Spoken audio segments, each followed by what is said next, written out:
Hello again, my name is Lenny and this is R.T.B Models, and working closely with Frontline Model Hobbies, we are bringing you this video, which is a painting and weathering video on a cockpit from a Hobby2000 ex-Hasegawa Curtis P-40N Warhawk in the CBI, or the Far East.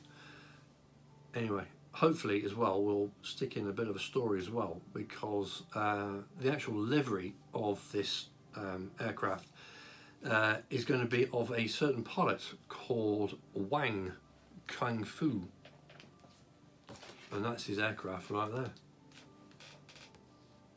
Yes. Oh, look at that. Yeah, cool beans. Anyway,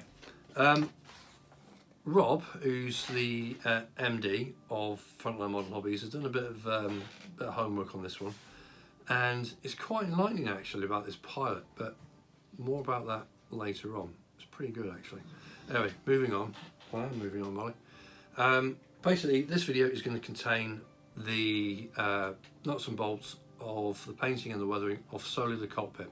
There's no building involved. I have used PE on this one. You're not going to see that because I'll leave that to Rob, because he can do it better than I can. And yeah, the next video will be the actual main painting and weathering of the actual kit itself. Okay, so hopefully you'll learn something. If you have, fantastic. If you've got any ideas of your own, feel free to let us know in the comments down there somewhere. Also, the link to Frontline Model Hobbies is down below, so please go check out their website. Some good bargains there. Right, catch you in a bit. Okay then, just a quick look at the box art. I don't know about you, but I quite like this side profile stuff, especially on a white background. It sort of like sets off the ambience of oh, shut up, Lenny. Right, yeah, ex-Hasegawa. It's a fantastic kit. It does fit really, really well. And if you're tempted, then please pop along to Frontline Model Hobbies and have a look and be tempted and buy one. Well, I did. I bought two. Anyway, here we go. Now, this is a sort of like selection of paints that I'll be using. The flat earth, aluminium, a semi-gloss coat, the chipping effects, which is the scratches, the sort of like yellowy green, and the black. Now, got all the paints and we've got all the kit parts. So first of all, what I'll be doing is I shall be, oh look, some PE there. Yeah, first of all, what I'll be doing is priming it in the flat earth, basically because it's going to give me a nice browny background to sort of coincide with the actual yellowy green or the yellow zinc chromite. So there we go, XS52, the flat earth. Give it a bit of a shake, and all we're doing is some light coats of the actual flat earth over the kit parts. Now I'm doing this basically, as I said, because it's a brown, it's going to sort of like make the sort of like, I don't know, vibrancy of, I'm using very good words today, aren't I? The vibrancy of the actual zinc chromite yellow, and hopefully you'll see that once I've actually put it on. So anyway, I'm going to shut up and you're all going to watch me prime.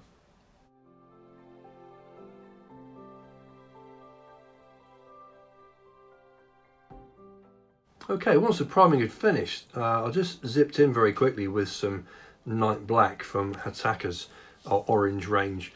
And all I did was went over the actual instrument panel, which I don't know if you can see, I've actually sanded all the raised detail off of it, ready for the PE. And also I went over with the black on the combing that's just on top of the instrument panel.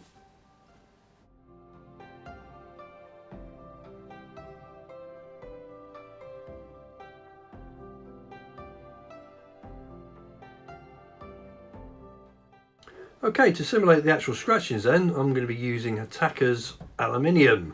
Yes, and it's a lacquer paint. So once I've done that, I can actually go over it with a Tamiya X35, a semi-gloss, which will basically protect it so I can put the acrylics on. Now, that's the actual scratching medium from MIG Ammo. And I did think, oh, shall I use Tamiya's yellow green, or Shall I use MIG zinc chromite yellow? Yeah, I've gone for the MIG one.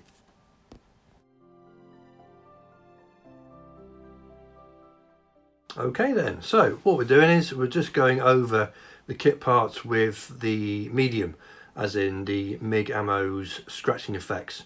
Now it is a bit difficult, you can't really see what I'm doing, but what I'm doing is just very light coats, 3 or 4, and that should do you. Any more, then basically you're going to be tempting the actual paint to come off in larger clumps. So 3 or 4 very nice thin coats.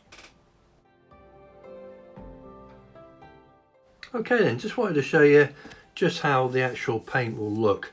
Now obviously I've used the flat earth again and the zinc chromite yellow, and hopefully you'll agree it does actually come out rather nice. You got a nice colour there.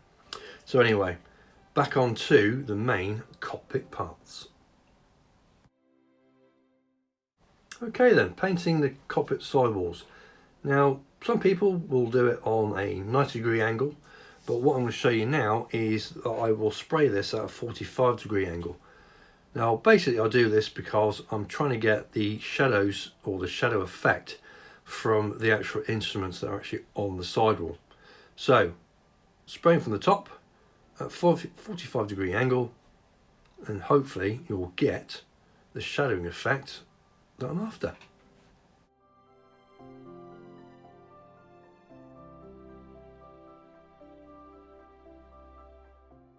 Okay, so as you can see, I've got that shadowing effect what I was after, but if you think it's a bit too strong or too prominent, then by all means, you can go over it again. So then, there you go. What we've got is the bottom side of the cockpit, or what it is in real life. It's the actual part of the wing. So we've got that one, and we also got the seat or the armour plating, which I'm just showing you right there. So I'll be cracking on with that.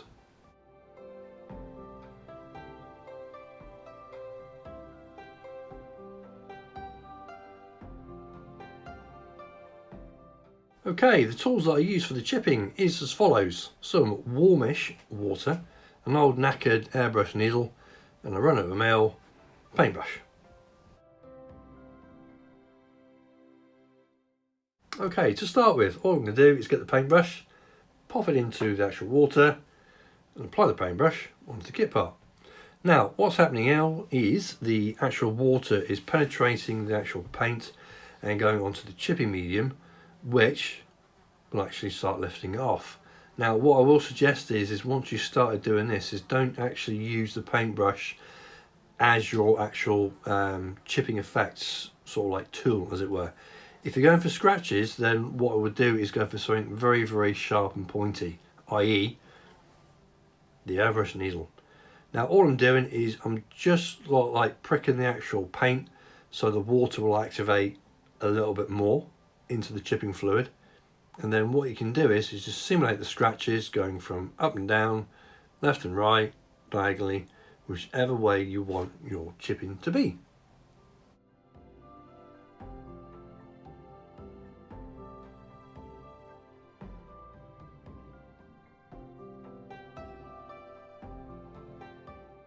Now hopefully you'll be able to see this, but what I'm doing now is I'm just very sort of like lightly moistening the actual brush itself, and I'm going over where I've actually chipped. Basically that just gets any of the loose paint off that may be still stuck on the kit part, and it will show you a little bit more of the actual chipping. Now here is a perfect example about doing it a bit too roughly, and there you go. You can see that there's a big blob of silver right there, and that is because I've put too much chipping fluid on and I've pushed the I pushed the brush a bit too much. Anyway, moving on. Now again, with the actual chipping itself, just remember where the actual pilot is going to be in relation to his body, as in his knees, his elbows, his shoulders, and with him getting out of the actual cockpit itself. So just make sure you put the chip in where the chipping would be. Cool.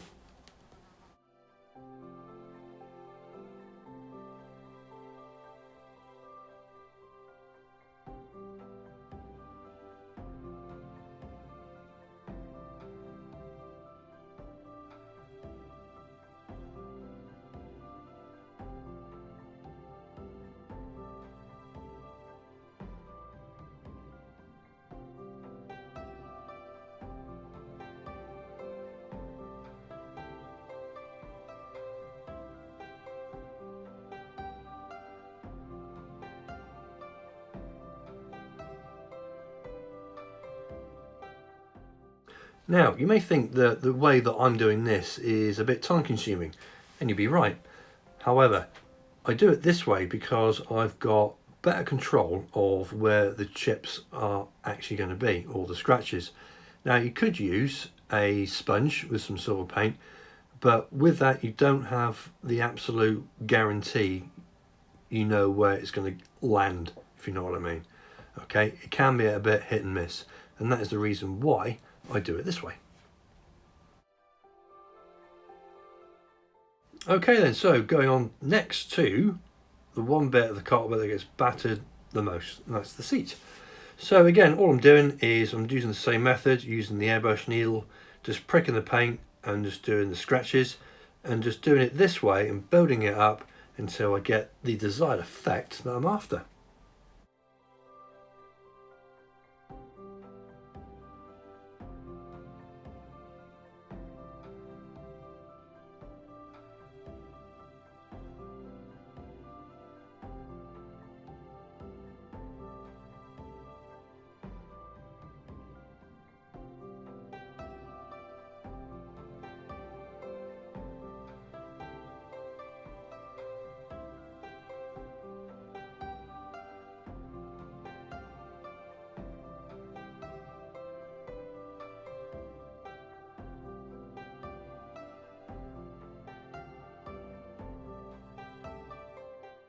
So there you go, just doing the last bit of the old chipping, and with that I'm really happy with the result that I've got.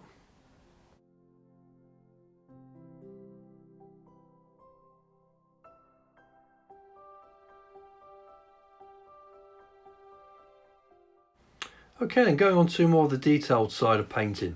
Now for this I use Vallejo, they're acrylic colours, because I just find that they go down really well. It's probably one of the best paints you can actually use. And in conjunction with that I use a wet palette. Now all that is 2 sponges soaked in water and with a bit of grease-proof paper, spit it out, or baking paper or whatever you call it. Anyway, to use it, all I do is put a blob, a very small blob, onto it. The water keeps it moist, keeps it wet, and I can use that for quite some time. So yeah, detail painting.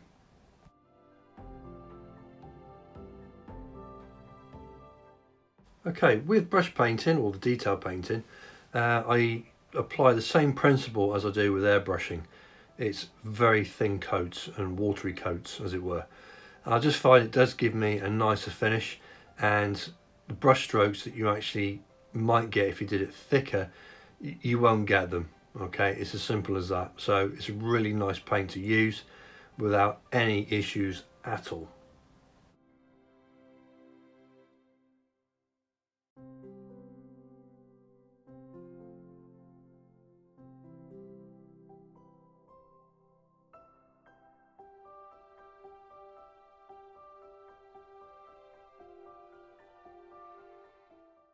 I must admit, actual brush painting is a lost form for me because I don't really do it often.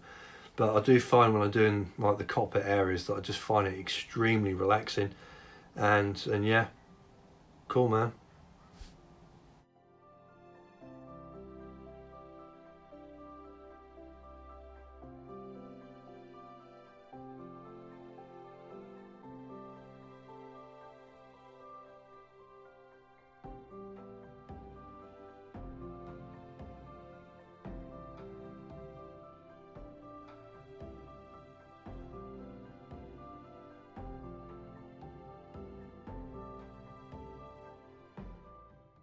So the nice thing about this paint is that you can just load it onto your brush, and when you're painting something like this you can just tap the actual brush and the paint just flows off and goes into all the nooks and crannies.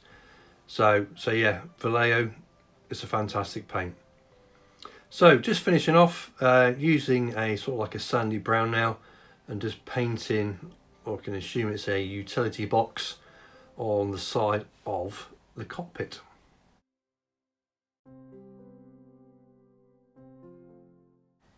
Okay, so you can see now that we've finished with the detail painting, and really now we are ready to go a little bit further. So just to reiterate, it is the flat brown, aluminium, and then the semi-gloss coat over the top, chipper medium, your main base colour, and then once that's sorted you can start with the actual chipping itself. So yeah, on to the next bit, which you won't see, is this. It's photo etch. I won't be show you because I'm crap. No, I'll leave that for Rob. Anyway, next bit. Okay, going on to dry brushing. Now for this you can use a light grey. What I'm using is a roll light grey, or normally, if I've got it at hand, a sky grey. Now with dry brushing, all you do is get an old knackered brush, load it up with paint, and try and get rid of most of it on a bit of kitchen towel. So basically you want next to no paint on your actual brush itself just before you actually commit to the actual kit part. Yeah, it makes a lot of sense, doesn't it? Anyway, it works well, okay? So all you do is, with the dry brushing, all the parts that you would think would need it, just go over it very, very lightly, and once you're happy with it, then just leave it well alone.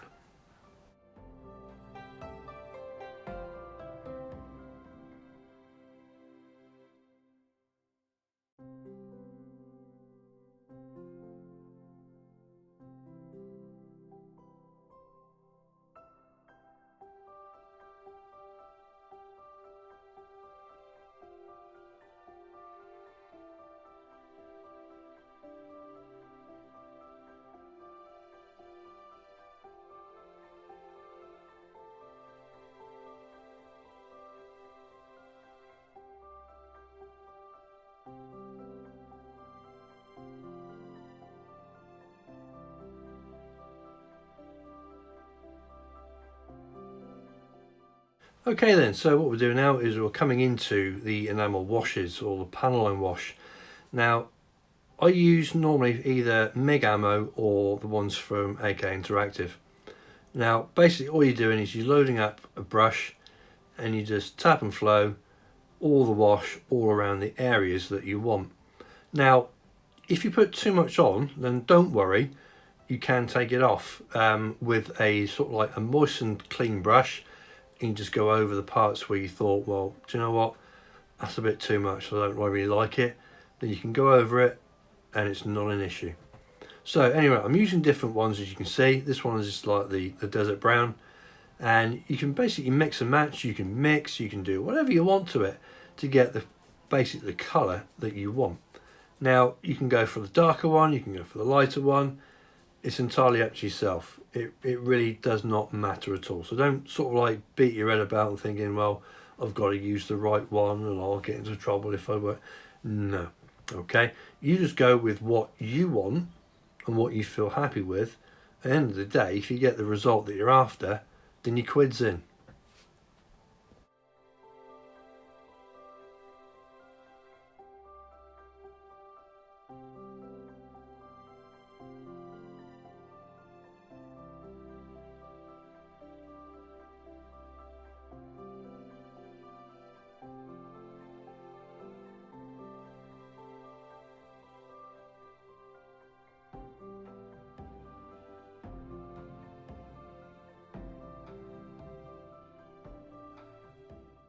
So as I said before, if you think you put too much on, then basically just moisten the brush with some enamel thinners and just go over the certain areas that you want to take the actual enamel wash off, and that's it.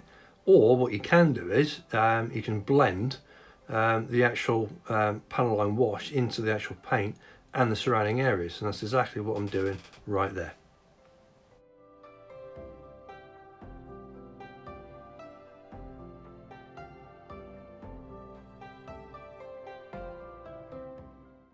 Okay then, gents and ladies, that is it. That is the cockpit all sorted and all finished. And basically now we've got to put it all together. So that's your layout. That's all the bits that you'll need to actually make the actual fuselage halves together. And yeah, I really enjoyed it, and hopefully you have too. Now if you've got any questions, then please feel free to pop them in the comments box. And yeah, wait for the next video to come out, which will be the actual main painting of the kit. And we'll pretty much do the same sort of like chipping effects and all the rest of it, but I've also got a few things in there that I do use that I haven't shown you before, I don't think. Anyway, here's the stills photograph, and yeah, I'll see you on that video. So take care guys, happy modelling, stay safe, and yeah, enjoy your hobby. See you soon.